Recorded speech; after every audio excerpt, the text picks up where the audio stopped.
From New York City, it's the Wendy Williams Show.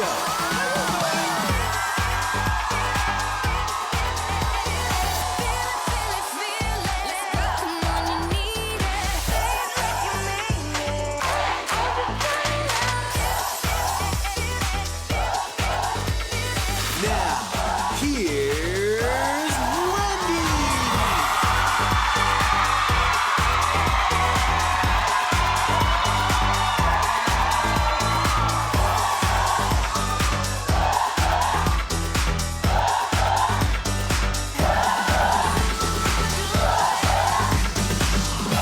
Well.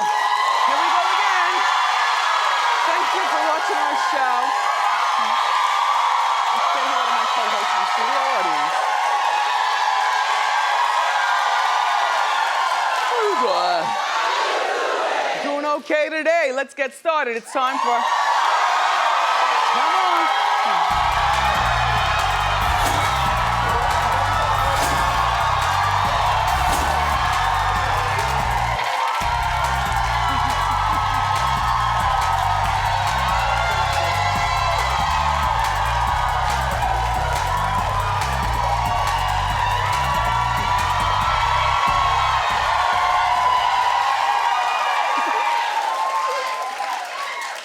Hey, so, did you watch the Real Housewives of Beverly Hills reunion last night? I was entertaining, so I had to watch it this morning. But it was explosive. Camille Grammer, first of all, please, the diamond must stay. I don't know whether she has one yet, but this girl is the girl to watch. Okay. So Camille fought with all the ladies all during the reunion and then completely lost her mind. Good TV. Take a look. When you were sitting there at lunch with Camille and she was trash talking everyone, what was going through your mind? I was really uncomfortable because I didn't want This is truly a setup. This is truly a setup. What is a setup? I'm done. No, what are you talking about? Did I'm your done. own stuff. What are you talking about? Is she on something? She did say she cursed at her kids. And she did say that.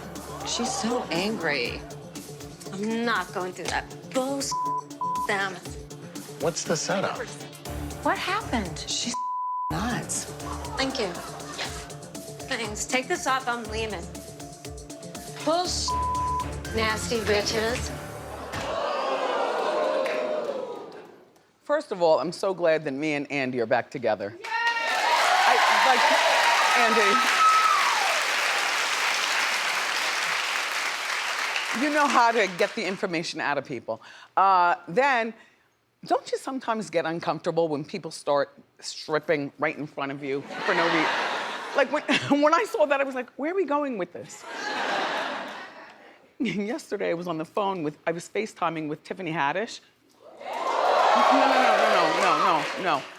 And she started taking off her stuff because she was on a set. But anyway, back to Camille. So last year, I don't know. Last year, Camille, her house burned down. She lost everything. And not for nothing, can you imagine you lose your baby pictures, your birth certificate, if you save locks from your kid's hair, which I do. I have all Kevin's locks, all Kevin's teeth. I have all the report cards, all the things, you know what I'm saying? Burnt down to the ground. And then her longtime assistant passed away. Yeah, so, you never know what people are going through in the backstory as to why they act the way they do. And I like Camille. Camille is a Jersey girl. And I think she's very beautiful. Just so happens she grew up in the same neighborhood where me and the Kevs lived for quite a period of time. And her mom still lives there. And I used to see her mom around the corner at the CVS and stuff. Anywho, give this girl a diamond. I mean, not for nothing.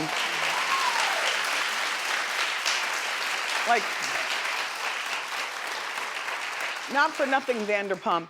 You have your empire, and at first, I guess people would miss you, but not since this. Because in my opinion, you can never be too crazy for the Housewives.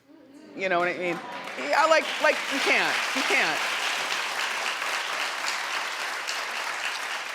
I mean, unless somebody dies or somebody, you know what I mean, like that. But part 3 of the reunion airs on Tuesday on Bravo.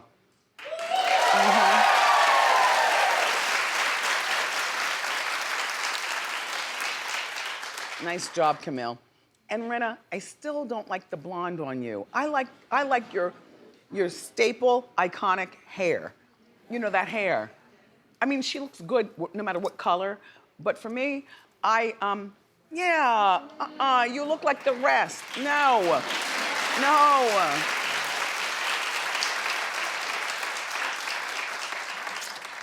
Bow Wow, I'm mad at you. I am mad.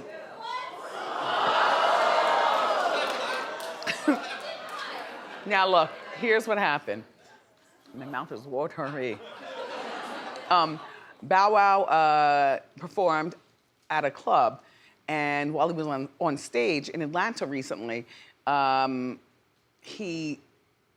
played that song Like You that Ciara did, because Ciara and Bow Wow did that song together, but Ciara wasn't there, and during the song, he blurted out, this is a quote, "I had this bitch first.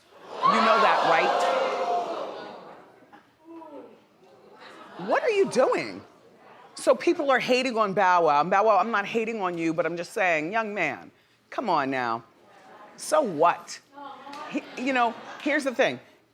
In a different venue, it might have been fine to say, you know, yeah, me and Ciara dated for 2 years. You know, People Magazine say, you know, like the Bible. Right. You know, you're interviewing with People Magazine and they say, you know, Shad, you're very handsome, you know, you're young Hollywood, you keep your career going. Is there a girl that got away that you wish never, and then you say to People Magazine, Ciara and I dated for 2 years, back in 2004 to 6. That was 15 years ago, but here's what my shady team noticed, and I was like, yup, good job, team. Bow Wow, zoom in, everybody. Bow Wow is standing on his tippy toe.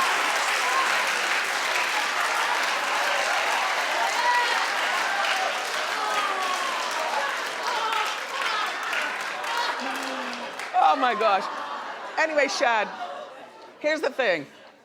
It's very distasteful, you know what I'm saying? We've all had somebody before we had you, men. You know what I'm saying? We've all lived. But to be...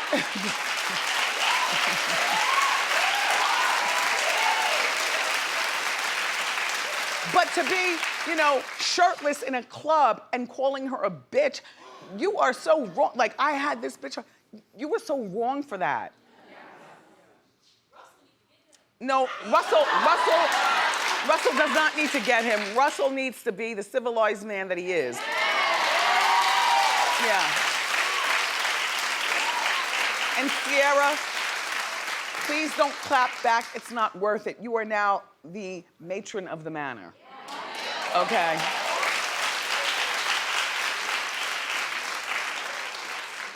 Then he went from Ciara to Erica Mena. So where are we going with your track record? And I like Erica, but all I'm saying is, you know what I'm saying? Ciara made the right choice.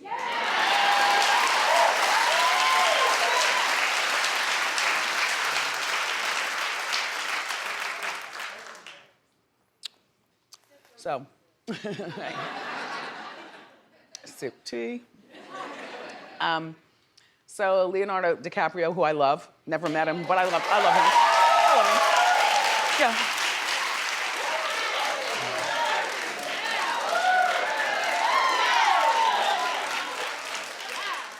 Okay, so he's on a new movie with Brad Pitt.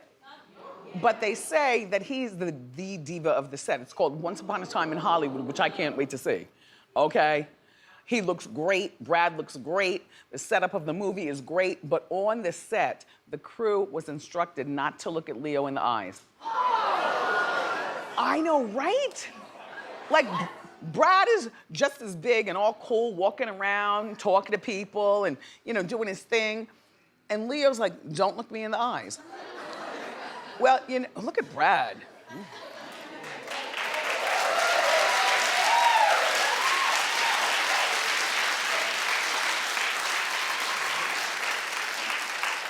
Divorce is working for you too.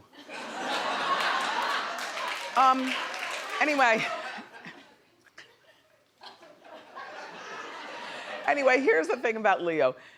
I'd be the one to look him in the eyes anyway, because he's beautiful to me. Like his eyes are mysterious, dangerous, and the perfect blue. Right? Oh, Scorpio? He's a Scorpio? Yup. His eyes look like he'd take you like this. Okay? Throw you down. Call you a whore and do you dirty.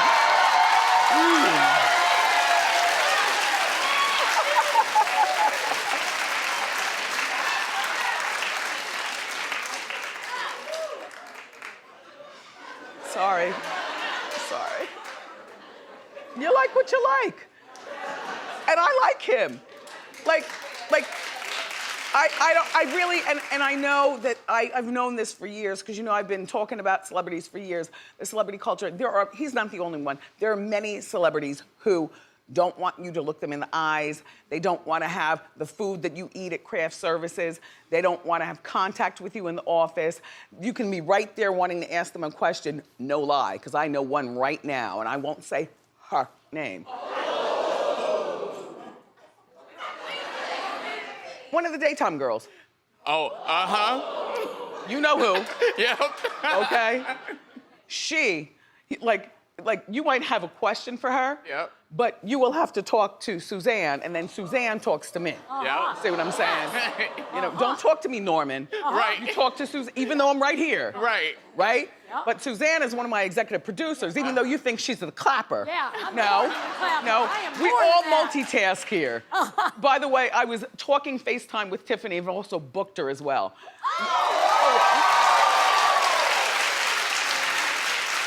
But we're friends. But the rest of this season is booked. Okay. And then she leaves for Toronto to do the, the inventor of the curling iron. C.J. Walker? Madam C.J. Walker? Madam C.J. Walker movie in Toronto. And so that'll be ready by fall when we come back for our 11th season. I was like, girl. She was like, girl. She'll be back. Yep. Anyway. You talk to Suzanne. Right. And Suzanne, you talk to me right here. You got it. And don't let me talk to him. Nope. See, that feels so fake to me. Right. Like I still like Leo, but that's why I guess he messes around with young girls who go along with that, like the models and stuff, because a real woman wouldn't, like, what? Are you out of your mind? But, so this is his latest girlfriend. He's 44, she's 22. Enough said. I can't wait for the movie, though. Once Upon a Time in Hollywood comes out this Friday. As a matter of fact, I'm gonna be in Oakland this Friday, maybe Friday night to blow off steam before I tell jokes on Saturday at the Paramount Theater. Maybe, attention everybody who's going with me. We've got a road trip, and that is to... We're gonna go see that on Friday. Even if they don't wanna go, just me and you. And you'll hold my hands and we'll spark more rumors.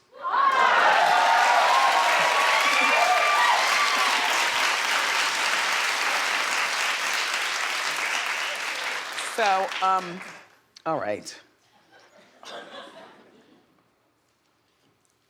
I'm in the hot topics. Again. No, this is a good one. I tell you, I'm always working behind the scenes. I just can't talk to you, but when I leave out of here, I have stuff to do, and I'm really excited to finally be able to tell you a secret I've been keeping for a moment until everything was ironed out. I've teamed up with Lifetime.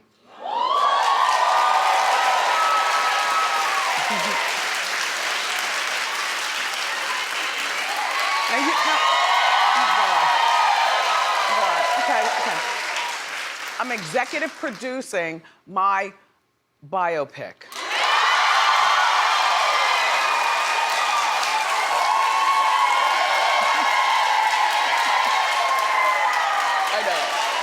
I know.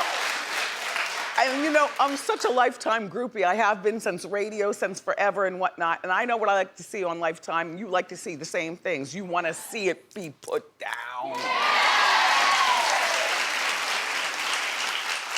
So there's also a documentary about my life. So the movie will be 2 hours, and then the documentary is gonna be 2 hours, and they're doing, it's like a Wendy night on Lifetime.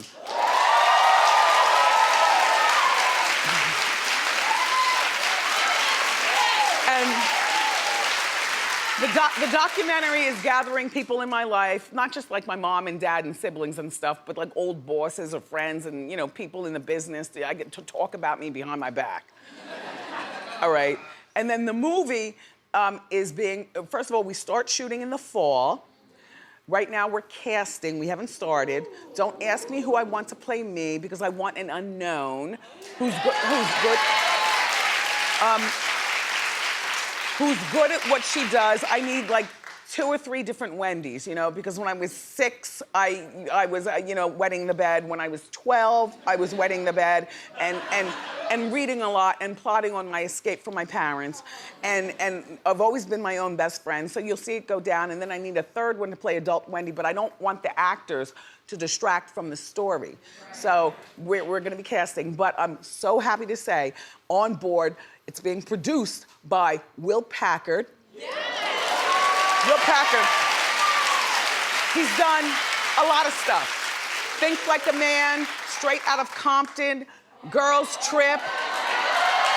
Yeah. And then my writer, because I'm not writing it, I'm just exec producing it, and then when we go into production, every weekend that we say, bye, I love you for watching, I run to the airport to fly up to Toronto to see what all's going on. You know, like hands on. But my writer is Lee Davenport, and she wrote Boomerang. Yeah. So, both the movie and the documentary are set to come out sometime in January or February of 2020, and I'll keep you posted. Yeah.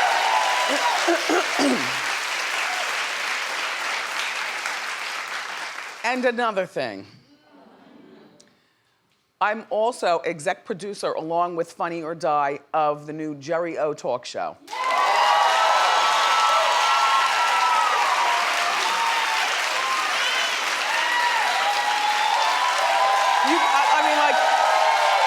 Here's the deal. I know you think I'm selfish or whatever you might think through the TV, but no, I'm not. I'm a nice girl. You can look me in the eyes. You can talk directly to me. You know what I'm saying? Right. That's why Larry, my old cameraman who's coming back, was in the audience. He said, I just came back because I missed you and I wanted to give you a hug. Remember yesterday, Larry was here? Like, I try to lead with kindness, and I'm very generous with my...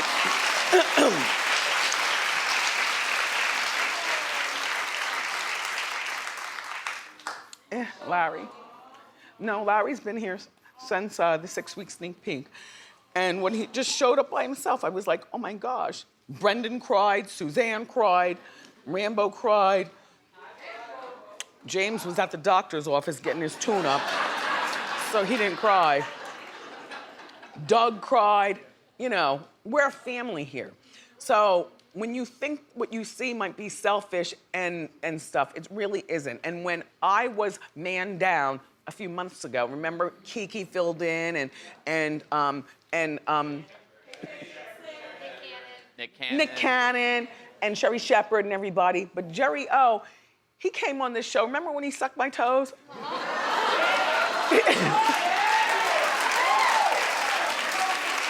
In front of his wife. And she encouraged it all. I was like, this guy has something, and you guys really love when he's here. So I said, you know what, Jerry? Come on. Come on. So he has a 3-week sneak peek. It begins on August 12th. If you'll notice the set, I let him borrow mine. But and whoever, if it does happen to be a success, we'll build him his own across town. Right?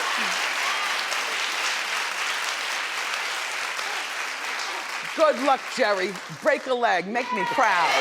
Make me proud. Oh, and Because we'll be on hiatus. I'm giving him my time slot too, so he'll be 10 a.m. on Fox. Yes.